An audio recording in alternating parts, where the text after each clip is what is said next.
Bismillahirrahmanirrahim. Alhamdulillahirabbil alamin. Wassalatu wassalam ala sayyidil mursalin sayyidina Muhammadin wa ala alihi wa sahbihi ajma'in. Qala al-musannifu rahimahullah wa nafa'ana bi ulumihi fid dharain amin.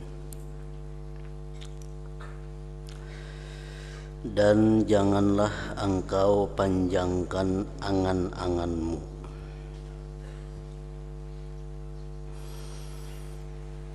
Dan janganlah engkau panjangkan angan-anganmu. Artinya, janganlah engkau merasa masih lama hidup di dalam dunia ini. Jangan merasa bahwa masih lawas selagi mati.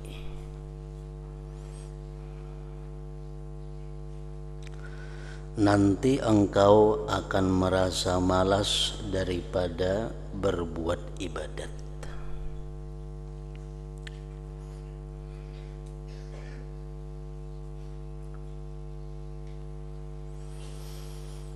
Itu yang ditakutkan oleh Rasulullah sallallahu alaihi wasallam kepada kita, antara lain adalah tulul amal.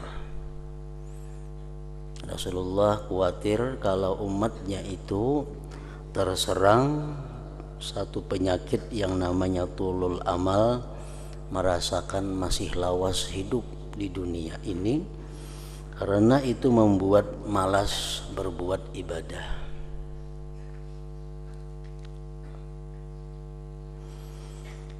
Bahkan seringkali diungkapkan oleh para salaf, wa'mal li akhiratika ka'annaka tamutu ghadan. Beramallah engkau untuk akhirat engkau seolah-olah engkau mati besok hari.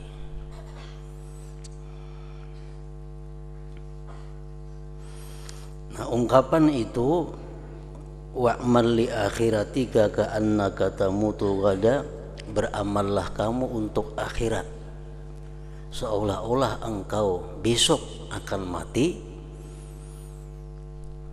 Itu mengakibatkan, pertama, kita kadang menunda taat karena kita menganggap besok mati. Yang kedua, membuahkan faidah beribadah dengan benar dan serius karena esok akan mati. Apabila kita beranggapan bahwa kita mati masih 2-3 tahun lagi atau bahkan 10 tahun lagi, itu penyakitnya timbul, kita malas beribadah, dan beribadah pun kalau beribadah akan lalai, beribadah pun akan lupa hati kepada Allah.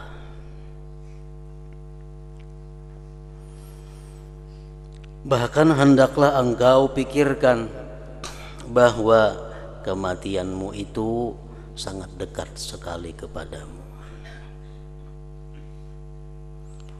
Makanya Rasulullah mengatakan bahwa hendaknya setiap orang beriman itu sebelum tidur hendaklah dia menitipkan surat wasiatnya di bawah bantalnya.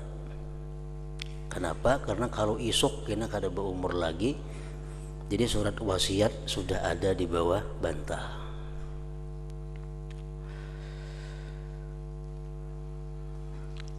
Dan katakan di dalam hatimu bahwa besok atau jam-jam berikutnya kita akan diambil oleh Allah Subhanahu wa ta'ala. Nah, panjang angan-angan termasuk sifat yang tercela di dalam hati manusia. Imam Ghazali rahimahullah dalam beberapa kitab beliau menerangkan tentang macam-macam orang yang panjang angan-angan itu. Ujar Sidin, wa minhum man ya'mulul baqa wa yashtahi abada. Ada manusia itu yang merasakan bahwa hidupnya masih lama dan dia ingin yang demikian itu. Mungkin aku mati lagi 70 tahun hanyar mati. Mungkin aku 50 tahun lagi hanyar mati. Nah, ada sebagian orang yang beranggapan, berpikiran macam itu. Mungkin aku nanti 30 tahun lah asa kada mati lagi. Nah, itu paling berbahaya, paling buruk di antara sifat panjang angan-angan. Yang terbaik sedikit, wa minhum man ya'mulul baqa ilal haram. Ada orang yang merasakan hidupnya ini sampai tua. Ya, aku paling-paling lagi 2-30 tahun berumur. Karena umur sekarang sudah 30, paling-paling 33 macam Nabi mati ya. Nah, ini terbaik pada yang pertama tadi. Yang pertama tadi menghitung kayak umur Nabi Nuh 1000 tahun hanya mati. Nah, ini mungkin aja aku 1000 tahun juga. Nah, yang kedua kadang macam itu terbaik sedikit. Ya, paling-paling kalau aku ini mati kayak umur Nabi kalau 63. Sekarang umur sudah 40. Yang terbaik lagi, wa minhum man ya'mulul baqa ila sana. Ada orang yang merasakan hidupnya paling lawas setahun lagi. Nah, ini terbaik. Sebagian mereka ada yang merasakan hidupnya lagi paling setahun. Nah, tandanya orang yang merasakan hidupnya itu paling setahun lagi, tandanya apa? Inya kada mau berhutang, anggaran hutang tu limpuah setahun. Inya kada mau mengeridit 3 tahun hanya punah. Inya kada mau mengeridit nukar tanah atau nukar kendaraan yang 3 tahun hanya lunas, kada mau. Karenanya beranggapan paling-paling ku setahun lagi mati. Itu nang bujur-bujur ngarannya. Jadi bila limpuah setahun, nya kada mau urusan dunia itu. Karena anggapannya paling-paling setahun lagi aku berumur. Nah, itu lebih baik. Wa minhum man ya'mulul baqa fil musim. Ada orang yang beranggapan lagi hidup paling-paling semusim. Kan musim itu ada musim panas, ada musim dingin. Artinya sekitar 6 bulanan lagi. Paling-paling aku berumur 6 bulan. Masa kada lebih pada itu. Nah, sekarang musim dingin, amun sampai aku nemui musim panas. Nah, wa minhum man yarji'u man ya'mulul baqa ila yaumin wa lailah. Ada lagi orang yang merasakan hidupnya ini paling-paling lagi berumur sehari ini. Aku mau tentu kena kamarian berumur sampai kena kamarian, amun tentu sampai subuh kena berumur. Lebih baik lagi manusia seperti itu. Wa minhum man ya'mulul baqa ila sa'ah.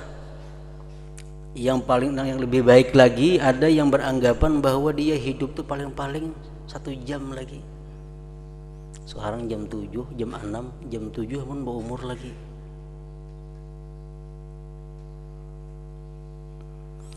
Ini ia sabda Rasulullah, pesan beliau kepada Abdullah bin Umar, idza asbahta fala tuhaddis nafsaka bil masa wa idza amsayta fala tuhaddis nafsaka bis sabah. Jalsidin, bila engkau berada di waktu pagi, jangan nak memikirkan nang kamarian. Bila engkau berada di petang hari, jangan hendak memikirkan subuh. Kenapa? Belum tentu subuh itu engkau masih hidup. Wa minhum man la yaqdirul baqa sa'atan. Ada lagi orang nang angan-angannya kada sampai sejam. Nya merasa parak benar sudah dengan kematian itu.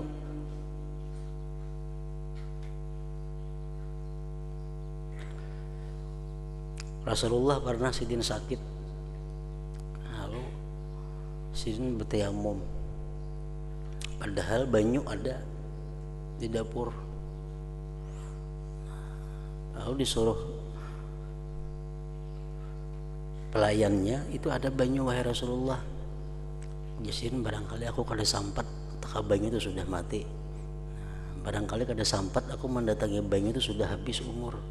Nah ini beliau bahwa menganggap kematian itu kada sampai sejam sidin lagi hidup.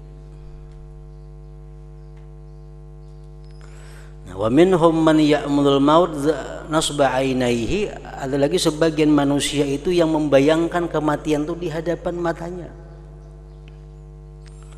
Nah, walhasil makin parah kita merasakan kematian itu, makin baik, makin positif kepada akhlak, tingkah laku, baik hati ataupun zahir kita.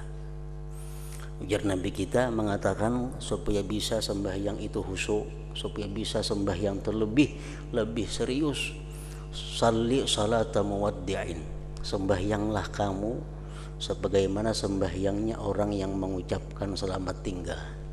Maksudnya apa? Sembahyanglah kamu dengan merasakan bahwa ini sembahyang kamu yang terakhir dalam hidup engkau. Nah, otomatis sembahyang kita hati-hati, sembahyang kita lebih baik daripada biasanya, karena ini kita menganggap sembahyang yang terakhir dalam lembaran amal catatan ibadah kita, sembahyang terakhir di dalam hidup kita. Nah, itu satu cara untuk bisa membaguskan sembahyang. Rasakan, pikirkan bahwa ini sembahyang adalah sembahyangku yang terakhir dalam hidupku. Nah, lalu sembahyang bagus tuh, hati-hati.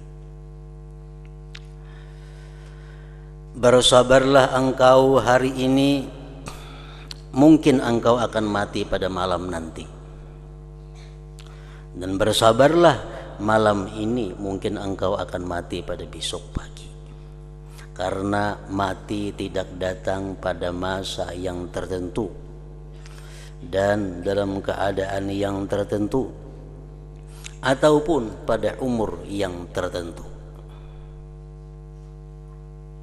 Kematian pasti akan datang.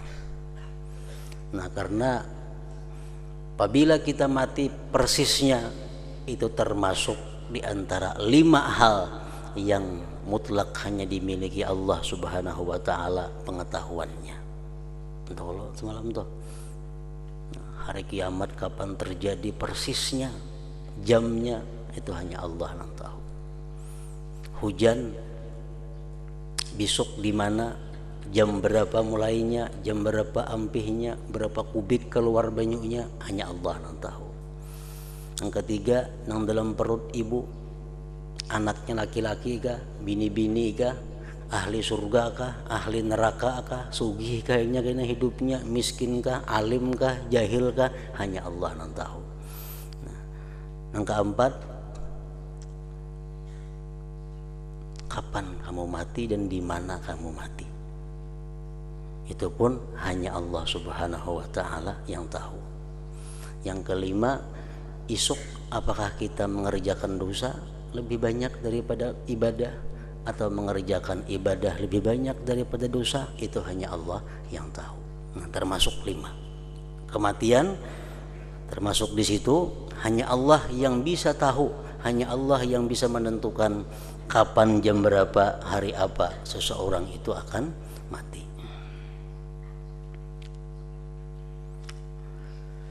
Kematian pasti akan datang. Oleh itu bersiap-siap untuk menghadapinya adalah satu kepastian pula. Dan bersiap-siap untuk menghadapinya adalah lebih utama daripada bersiap-siap untuk mendapatkan kebahagiaan dunia. Kebahagiaan dunia kita belum tentu mendapatkan, belum tentu. Sedangkan menghadapi kematian itu pasti. Bukankah engkau memang sudah mengetahui bahwa engkau tidak akan lama hidup di dunia ini? Barangkali umurmu hanya tinggal 1 hari atau hanya sekali bernapas saja lagi, gak ada tahu kita. Pokoknya yang jelas kematian itu pasti kita hadapi, pasti kita jumpai. Hanya Rasulullah bersabda, ujalisin egotanim khamsan qabla khamsin, dapatkan 5 sebelum datang yang 5 itu. Egotanim khamsan qabla khamsin, ini kebanyakan yang disesali oleh manusia. Syababaka qabla haramika, masa muda sebelum tua. Banyak orang tua yang sudah berumur 40 tahun ke atas tuh tua ngarannya. 40 tahun ke atas tuh sudah masuk tua. Di dalam agama kayak itu aturannya. Bila umur 40 ke atas tuh tua ngarannya. 40 ke bawah masih muda. Banyak orang yang sudah umur 40 ke atas itu menyesal. Menyesal apa? Menyesal lagi anum kada sempat mengaji, kada sempat menghafal Yasin. Sekarang mata sudah kaur, membaca Yasin kada kawa, hafal kada. Kada kau lagi membaca Yasin. Baca kabur mata. Mana kada hafal. Membaca tabarak. Nah, jaka lagi anum dulu menghafal Yasin. Jaka lagi anum dulu menghafal tabarak. Jaka lagi anum dulu menghafal waqiah. Ini sudah tua, kenapa? Menghafal, jangan menghafal itu membaca aja apa. Nah, jadi menyesalnya sudah umur 40 ke atas.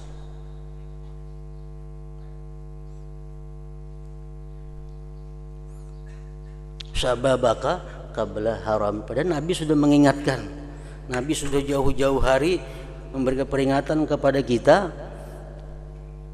dapatkan masa muda itu, karena masa muda kada akan terulang sepanjang masa. Mau terbulik masa muda kada mau terbulik. Wasihhataka qabla sukmik, masa sihat sebelum masa garing.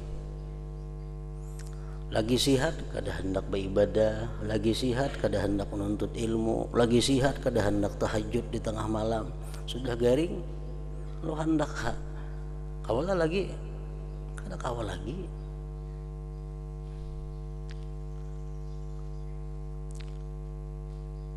Dan kehendaknya pun kada dapat pahala. Orang terus garing, sudah garingnya bakal hendak, jakanya aku nih sihat, aku tahajud malam, kada berpahala lagi. Kenapa? Lagi sihat dahulu kada pernah tahajud juga. Jakanya lagi sihat itu rajin mengaji, lagi sihat itu penyembahyang, lagi sihat itu pemuasa, lagi sihat itu peibadat. Sakit inya, jakanya aku sihat, aku nih puasa. Nah itu berpahala inya. Kenapa? Terbukti sudah ada. Lagi sihat dulu memang peibadah.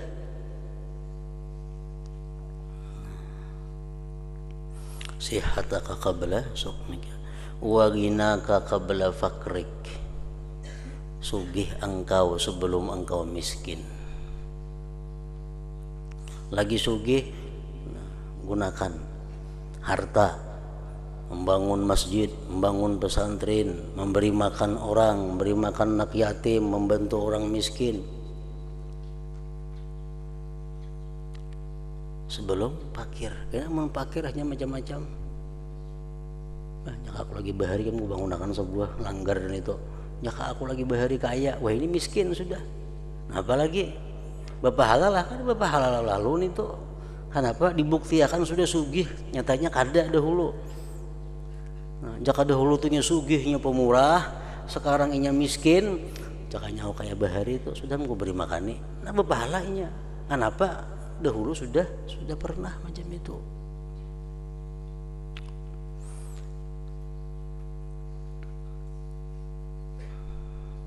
Wa faragaka qabla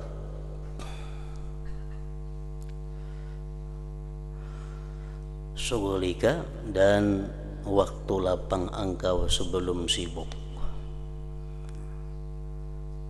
Waktu lapang sebelum sibuk, sebelum banyak urusan, banyak yang diurusi.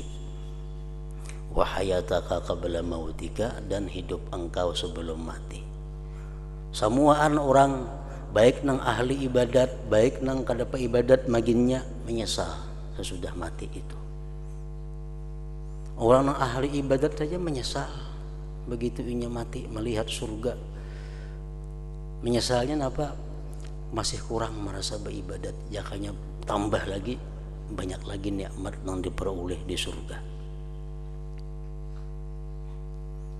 Memitak-mitak surga itu amal ibadah. Makin banyak amal ibadah, makin banyak fasilitas surga yang didapat. Kada sama bang. Misalnya kita sama aja masuk surga kedua-duanya, cuman saya ini banyak ibadahnya. Nah, dalam surga kada sama fasilitas yang diberi Allah. Perkataan salah seorang sahabat mengatakan bahwa engkau bisa selamat dari siratal mustaqim itu dengan kemaafan Allah. Kita menyeberang titian siratal mustaqim itu, kita bisa selamat di situ dengan kemaafan Allah. Nah, dari siratal mustaqim kita bisa masuk ke dalam surga itu birahmatillah, dengan rahmat Allah. Kita bisa masuk ke pintu surga itu dengan rahmat Allah. Nah, kemudian kita dalam surga mendapatkan fasilitas kenikmatan tergantung banyaknya amal ibadah yang kita lakukan. Nah, jadi ibadah ini pendudian. Untuk meniti siratal mustaqim, ibadah kadang-kadang diandalkan, pasti kalah, gugur. Siapa jua pun lewat titian mustaqim, kalaunya kata diampuni, dimaafi Allah, gugur. Walaupun ibadahnya macam seduniaan ini diisi ibadah. Masuk surga, ibadah kita kadang-kadang jua membayari. Jadi rahmat Allah yang kita bisa masuk surga. Nah, dalam surga ini tuh hanya tak pakai ibadah ini. Nang sambayang duha dapat ini, nang kada berduha kada dapat. Nang sambayang tahajud dapat ini, nang kada tahajud bang kada dapat itu. Nah, itu dalam ibadah membagi-baginya ibadah. Nah, begitulah hendaknya engkau menasihati dirimu setiap hari, karena jikalau engkau tidak mengandaikan mati itu dekat kepadamu, bahkan engkau mentakdirkan bahwa mungkin engkau akan hidup 50 tahun lagi, kemudian lalu engkau mau menyuruh dirimu berbuat taat, sudah pasti dirimu tidak akan patuh kepadamu, dan pasti ia akan menolak nasihatmu dan merasa berat untuk mengerjakan ketaatan. Kalau kita masih merasa umur kita 50 tahun, kita merasa masih umur kita 50 tahun, kita suruh diri kita berbuat taat pasti malas. Munnya mau juga berat. Kenapa? Karena kita masih merasa ada kesempatan. Masih ada kesempatan. Dan inilah termasuk nang jadi bahan syaitan untuk menggoda manusia, memperlambat ibadah.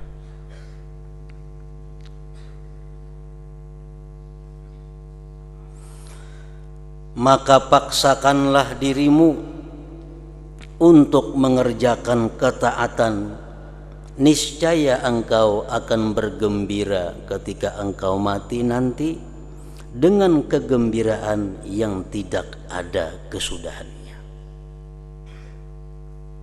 Kegembiraan yang tidak ada kesudahannya, kegembiraan yang abadi, kegembiraan yang tidak bercampur lagi dengan duka cita.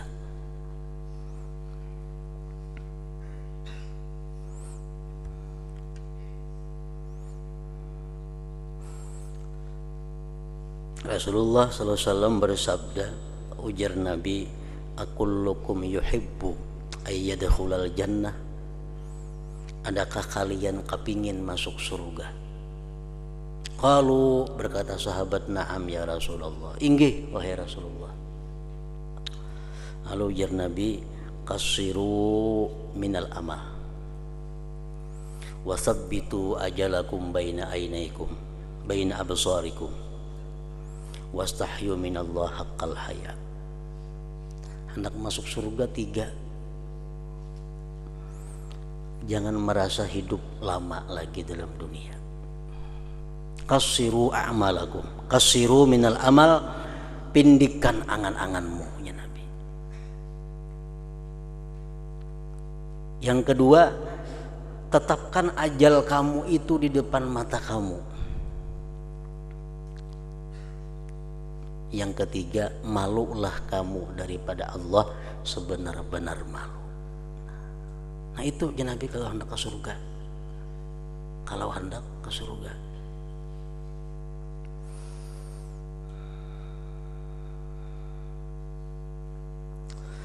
Tetapi jika engkau suka menangguh-nangguhkan ketaatan dan tidak mengambil berat dalam masalah ini, pasti engkau akan menyesal. Pasti engkau akan menyesal. Karena kematian akan datang menemuimu pada masa yang tidak disangka-sangka.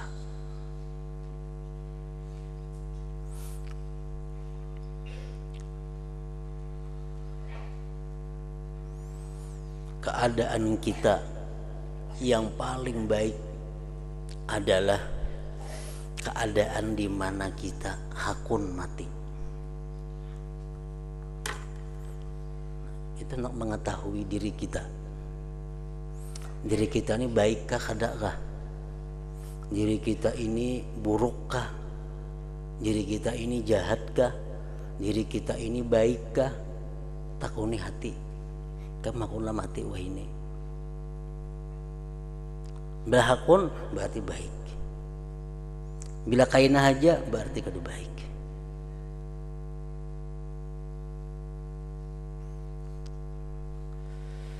Kita rahatan baca Quran, rahatan baudu, rahatan menghadap kiblat, rahatan baca Quran, khusyuk.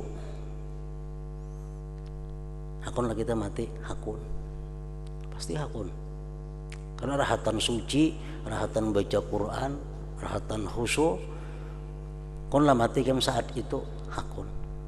Pasti baik ngarannya tuh.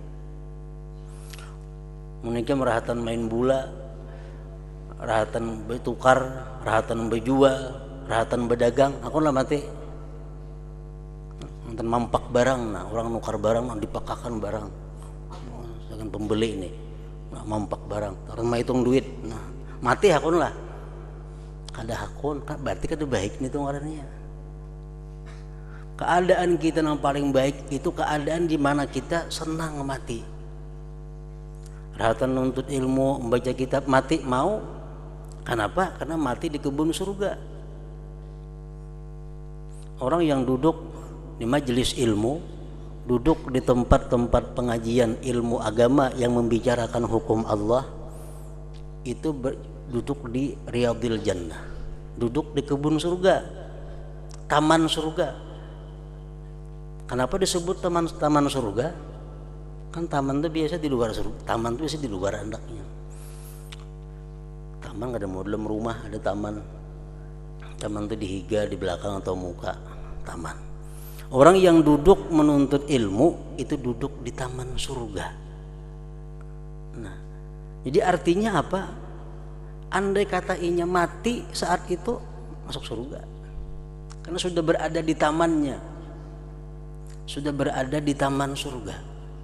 Jadi nang memisahkan inya dari surga ke taman itu hanya kematian. Nah kalau kita bisa mati rahatan duduk nuntut ilmu, itu luar biasa baiknya, dan kita kepingin. Nah, jadi mengetahui kita baik atau kada, pekerjaan kita, tingkah laku kita, takuni hati, kan hakunlah mati wah ini. Nah, belinya hakun berarti baik. Tetapi jika engkau suka menangguh-nangguhkan ketaatan, menunda-nunda ketaatan, dan tidak mengambil berat, tidak serius dalam masalah ini, pasti engkau akan menyesal, karena kematian akan datang menemuimu pada masa yang tidak disangka-sangka. Maka pada ketika itu engkau pasti akan menyesal dengan penyesalan yang tiada ada kesudahannya, dengan penyesalan yang tidak ada kesudahannya. Di dalam kitab Ihya disebutkan bahwa kebanyakan teriakan ahli neraka itu disebabkan taswif, disebabkan menunda-nunda itu. Orang yang masuk neraka itu kebanyakan akibat taswif, akibat merasa panjang umur lagi. Itu kebanyakan. Aktsaru siyahi ahli nar min taswifin.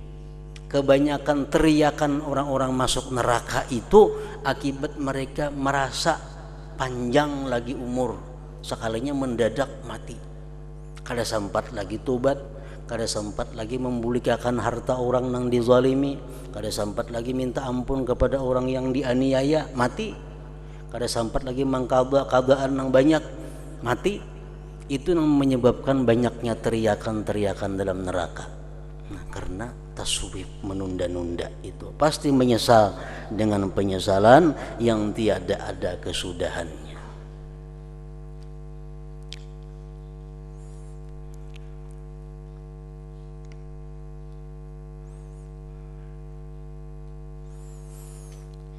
Dibuktikan penyesalan kita manusia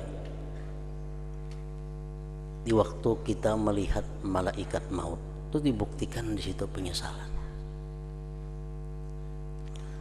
Begitu kita didatangkan malaikat maut, di situ sekaligus kita diperlihatkan oleh Allah tempat di mana kita bakal datangi. Apakah kita masuk surga? Diperlihatkan surga. Apakah kita masuk neraka? Diperlihatkan neraka. Orang yang hendak mati itu umumnya yang mati dalam keadaan normal itu umumnya menangis, baik nang ke surga baik nang ke neraka menangis. Nang masuk ke surga menangis karena gembira, menangis karena syukur kepada Allah. Nang mana melihat neraka menangis ketakutan. Nah, di saat manusia ini melihat malaikat maut datang, melihat surga atau melihat neraka, di situ sudah habis amal kita. Buku kita ditutup. Amal kebaikan apapun yang kita kerjakan kada berguna lagi, karena sudah habis masanya. Nah, di saat itu penyesalan bagi orang-orang, terutama yang banyak maksiat, banyak kesalahannya, di situ menyesal. Seapa kadar menyesalnya itu?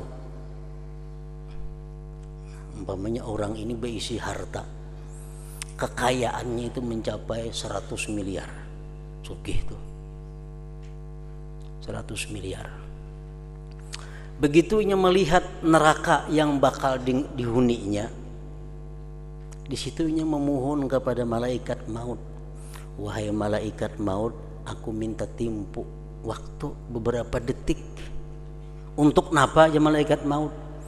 Untuk bisa berkata-kata menyumbangkan seluruh harta kekayaanku itu agar aku jadi orang saleh.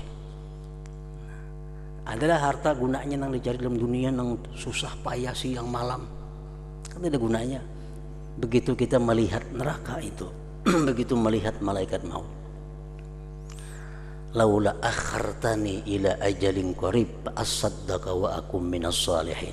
Wahai malaikat maut, beri aku waktu sesaat, beberapa detik, hanya sekedar bisa untuk mengucapkan hartaku itu seluruhnya kuwakafkan, supaya aku jadi orang saleh, jangan masuk ke neraka itu. Nah, ya malaikat maut, sudah habis masamu, sudah habis masamu, sudah habis. Nah, jadi di situ penyesalan, kada ada gunanya. Dan harta yang banyak itu kada cukup membayari penyesalan itu, kada ada gunanya. Bayangkan kita bercari kayak apa lapahnya, rela kita beriakan semuaan karena sudah melihat neraka di hadapan mata. Nah, manusia dengan penyesalan yang tiada ada kesudahannya. Jadi menyesal nang kayak apa aja, sesalnya dalam dunia ini masih inting. Menyesal aku mau hutanginya, kalinya kada bayar 10 juta. Menyesal aku mau hutanginya, memudalinya sekali dibubuhnya lari, itu masih inting menyesalnya. Masih kawa diperdapati, masih kawa dicari. Tapi kalau sudah menyesal di saat itu, kada ada gunanya lagi. Kada ada gunanya. Dan hendaklah engkau selalu mengingati satu pepatah Arab, wa indas sabah yuhmadul qaumus sura, artinya dan di waktu pagi akan dipuji kumpulan yang telah berjaya berjalan pada malamnya. Kita musafir unta sampai maghrib istirahat, kawan nang saikong ini istirahat, aku guring-guring dahulu jarinya, kayaknya aku udah tengah malam aja mulai pulang berjalan. Ada kita kada, kita langsung begitu habis istirahat langsung jalan. Sampai di subuh kita sampai di kota sudah, kita sampai di kota nang dituju. Sedangkan kawan kita subuh masih di tengah jalan nang gelap gulita. Nah itu artinya di waktu pagi akan dipuji kumpulan yang telah berjaya berjalan pada malamnya. Dan apabila engkau sudah mati, barulah segala apa yang aku sebutkan ini menjadi satu kenyataan, ujar Imam Ghazali. Dan apabila engkau sudah mati, barulah segala apa yang aku sebutkan ini menjadi suatu kenyataan. Seperti firman Allah Ta'ala, wala ta'lamunna naba'ahu ba'da hin, surah Sad. Maksudnya, dan selagi akan kamu ketahui kebenaran apa yang dikhabarkan kepadamu pada suatu masa kelak.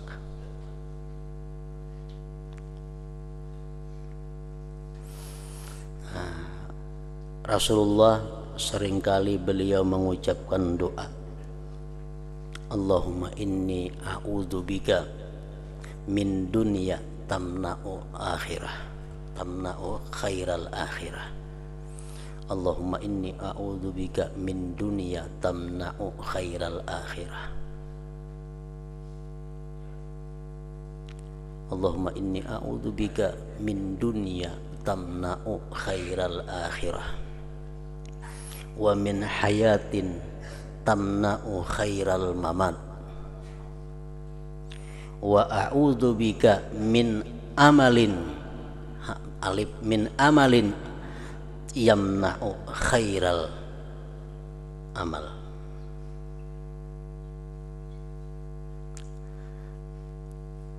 Wa a'udzubika min amalin yamna'u khairal amal. Aku berlindung dengan Engkau ya Allah daripada dunia,